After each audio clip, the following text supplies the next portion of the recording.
right, Week 16 NFL, getting down to the end here, and happy Star Wars week to everybody. The last Skywalker Star Wars movie coming out. It'll actually be out on Thursday, tomorrow, and I'll be there, getting one of the first viewings in. So that'll be fun. And listen, just watch the movie and enjoy it. You know what I'm saying? Like, I can't believe all the things on the internet. I mean, people got like whole YouTube channels just devoted to how this is the worst film series now and everything that's wrong with it. It's just like, all right, listen, I get it. It's not the originals, but like, it is what it is. Just enjoy it. You got your lightsabers, you got your ships, you got your drama here. I mean, listen, it is what it is. Just enjoy it. I mean, I can't believe people waste so much time getting mad over what a disaster it is, and it's Disney's ruining my childhood. Just stop it already. I mean, there's a lot of other things ruin your childhood. All right, trust me. I mean, don't worry about friggin' Star Wars. Just go out and enjoy the movie and be done with it. All right. So there you go. But let's get to the NFL this week. Again, not a lot of great matchups. In fact, most of the Sunday games are kind of duds. The good games are, we got a Saturday triple header, and then we got a nice Monday night game in the week. But we'll start with the Saturday games. Houston's at Tampa Bay. Famous Jameis continues to just impress from a touchdown and interception standpoint. So certainly the Buccaneers are always entertaining to watch. But Houston had a big win in Tennessee last week. Got them dust themselves off after getting blown out by Denver. I think they'll find a way to win this game this week and basically lock up the South. But that's a good start to the week there. Houston and Tampa Bay, the early game Saturday. And then you get another nice game here. You get the Buffalo's at New England. Hey, listen, don't go to sleep on Buffalo here. I know, like, for most of the season, it's kind of been a foregone conclusion that, once New England got past that tough part of the schedule, that, they'd sweep the last three games and, be able to hold on to whatever playoff position they have. But I don't go to sleep on the Bills in this game. And even still, even if the Bills were to win, New England still has a tiebreaker. So, New England would just have to win next week, and they'd still win the division. But, I'd be careful. I mean, Buffalo almost beat them, the first game in Buffalo earlier in the year. I'm going to take the Patriots to win, but I wouldn't be surprised if Buffalo's surprising people here. And if New England ends up dropping in the 3 seed, I think they're going to be in trouble in the playoffs, because they're not built to win 3 games on the road or play in a wild card round and then go on the road for the last 2. I think that's good. That's not the formula for them. But they'll get the win this week. But we'll see what happens. And then late game Saturday night, get the Rams at San Francisco.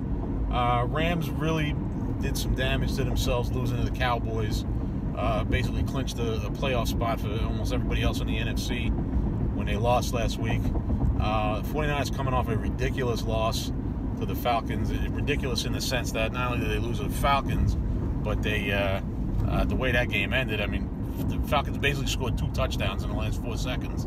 Not that the last one meant anything, but just a ridiculous ending.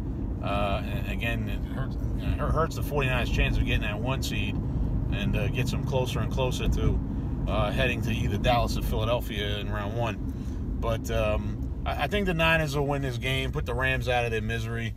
The Rams have a chance at the playoffs if they can win, because then they get Arizona next week, and then they need Minnesota to lose their last 2 against Green Bay and Chicago, which is certainly doable. But I don't think they get past the 49ers here and basically end their NFC championship defense. But let's get to the Sunday early games. You get Jacksonville as Atlanta.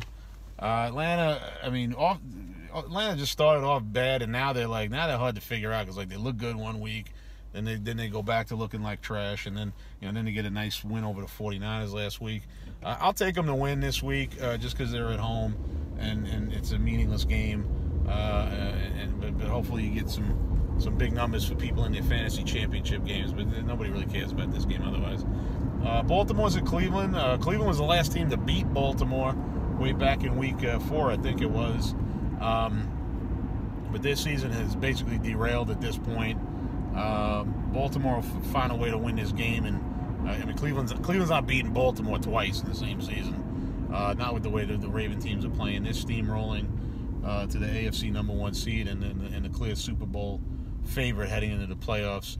I'll take the Ravens and Lamar Jackson to win in Cleveland. And then you get this is the good early game. You get the Saints at Tennessee. Saints with a nice impressive win Monday night in New Orleans against the Colts. Tennessee, tough loss at home. That they had been playing well, but really hurt themselves now. Because even if they were to beat Houston the last week, they need Houston to lose this week, and they need to win out. Otherwise, Tennessee's got to hope for a wild card, which they can still get. Because I don't know what's going to go happen with Pittsburgh now, because their offense is looking terrible. But I think the Saints will win this game, but this should be a good game. Early Sunday, really the marquee matchup to watch, both from a fantasy and a league perspective. I'll take the Saints, but this will be a good game. Carolina's at Indianapolis. Panthers are throwing Will Greer out there. The Colts have sunk like a rock after getting off to a good start. I'll take the Colts to win, only because who knows what you're getting out of the rookie quarterback. Carolina and Indianapolis should have everybody back healthy now this week. T.Y. Hilton and Marlon Mack, it should be at full strength. But again, another game that doesn't really mean nothing. You get Cincinnati's at Miami. Who cares? I mean, Cincinnati probably lock up the #1 draft pick here. I'll take the Dolphins, but is anybody watching this game? I know I'm not. So we'll stick with the Dolphins, but who cares? Pittsburgh's at the Jets. The Pittsburgh offense did not look good against Buffalo on Sunday night. And Pittsburgh's still in control of their destiny to get the last wild card. But this game's going to be tricky against the Jets, because the Jets are the Jets are another team you can't figure out. They're not a great team, but they've had some stretches here where they've shown up and played well. This is a tough game. I'm going to take the Jets here. I think. Listen, Pittsburgh. Mike Tomlin's done an admirable job with this group, with all the injuries they've had this year. But I just don't like the way they looked last week. They look like a team that's kind of running out of gas, and they don't have enough in the tank to get them over the hump. I'm going to take the Jets in an upset here, I think Pittsburgh's going to find a way to not make the playoffs, because I think Tennessee will. Well, I don't know that Tennessee's not going to win out, I don't think. So Pittsburgh still might back in, because they got to win either this week, and then I figure they play next week. I think they get the Bengals next week. In any event, I'll take the Jets. Who cares? Giants at Washington. Again, we got the 2, 3, and 11 teams battling for draft position here. Redskins have been playing a little bit better week to week. Haskins getting a little, more comfortable in there. I'll take the Redskins and win at home, because again, why pick the Giants when there's nothing on the line? You don't need them to do anything. Although we might need them to do something next week, but let's hope not. I'll take the Redskins in this one. And then you get these Sunday late games. Detroit's at Denver. Detroit's throwing out a third-string quarterback. They get Kerryon Johnson back this week, but they're playing in Denver. Denver's defense will do well enough against this limited offense, and we'll stick with the home team here in another game that doesn't mean anything. We'll take the Broncos at home. Then you get Oakland at the Chargers. Raiders with a disgusting way to close out the time in Oakland, blowing a lead against the Jaguars, and then of course people in Oakland acting crazy after the game. That was to be expected. Chargers are another team that's just, they're just seriously underachieved.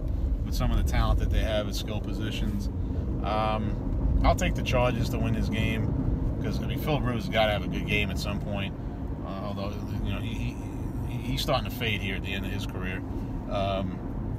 He just hasn't had a good season, but I'll take him to get the win against the Raiders. Again, another game nobody cares about. And here we go. Arizona's at Seattle. Seattle's going to win. Seattle's probably going to get the #1 seed. And they're just, you know, Russell Wilson and Pete Carroll are a tough combination to beat. And they're going to be the 1 seed and the favorite, slight favorite, I think, in the NFC. But we'll see what happens because I feel like anybody in the NFC can beat anybody in the playoffs. So it's really going to be a crapshoot there. But the big game, if you will, Sunday late game. Dallas is at Philly. If Dallas wins, they wrap up the East. Philly wins, they don't clinch. They would still have to win, or Dallas would have to lose Week 17. And listen, Cowboys had a nice win last week finally, and you know they're going to rope everybody back in. I mean, again, can they go on a run? Sure, why not? But you know, this is going to be a tough game. But I mean, they should win the game. I mean, Philly's just got too many injuries. Dallas, everybody's healthy for the most part. I know the game's in Philly, but you know, it's not really much of a home field advantage, at least for the visiting team. I mean, if you're a visiting fan, you'd certainly want to stay out of there. But obviously, I'm going to take the Cowboys to win, and we'll see what happens. At least we know the NFC East winner is not going to have a losing record. Although actually that's still possible if Dallas and Philly tie and then they both lose next week, then Dallas would win the division at 7-8-1. But for all intents and purposes, we're at least going to have a 500 team win the NFC East. And so what? You get it every few years, and then we get to see Seattle or San Francisco round 1, and you see what happens there. But Cowboys will get the win and put everybody out of their misery at least for a week there. Then you get the Sunday night game. Kansas City's at Chicago. Chiefs are coming on. Mahomes is banged up earlier in the year. They struggled in some games, especially games that he missed. But they look like they're coming on. And look out if they get the 2 seed. Because, listen, they've beaten Baltimore. They've beaten New England. So they know that they can beat the top teams in the conference. They lost to Houston. Houston beat them. But, keep your eye on the Chiefs. If they get the 2 seed, they could sneak into the Super Bowl. Sneak into the Super Bowl, whatever. I mean, they're one of the top teams in the conference. But they'll get Chicago. Chicago's done. Their last gasp in Green Bay last week pretty much ended their season. Or officially ended this season. They're mathematically eliminated. The Chiefs will get the win here as they try to get the 2 seed. Hope Buffalo knocks off New England to bump them up. But Monday night game, you get Green Bay's at Minnesota. Vikings are another team here where obviously they're competitive. They're a playoff team. Look real good stomping a Chargers team that they should have beaten last week. I'm going to take them to beat Green Bay this week. I just think, listen, Green Bay's a top team, but something's a little off there. They're beatable. They haven't dominated teams. Offensively they've played okay, but not like they have in the past with Aaron Rodgers. So I think Green Bay is definitely vulnerable this week and vulnerable in the playoffs this year, even though they could end up with the #1 seed, Green Bay. That's still possible. But I'm going to take Minnesota to win this game and tighten up that NFC North heading into the final week. And then there you go. So there's your picks. We'll see you all Sunday for the big one. Hopefully we just win the division and just be done with it, so we don't have to deal with anything Week 17. We can get a week off for how ridiculous the NFC East is and how Garrett still needs to be fired. because enough's enough. And listen, like, why don't you guys play like that every week? I mean, why don't the Cowboys play like that every week, like they did against the Rams? I mean, it's just another reason why he's got to go. But there you go. We'll see you Sunday for that, and then there it is, NFL Week 16.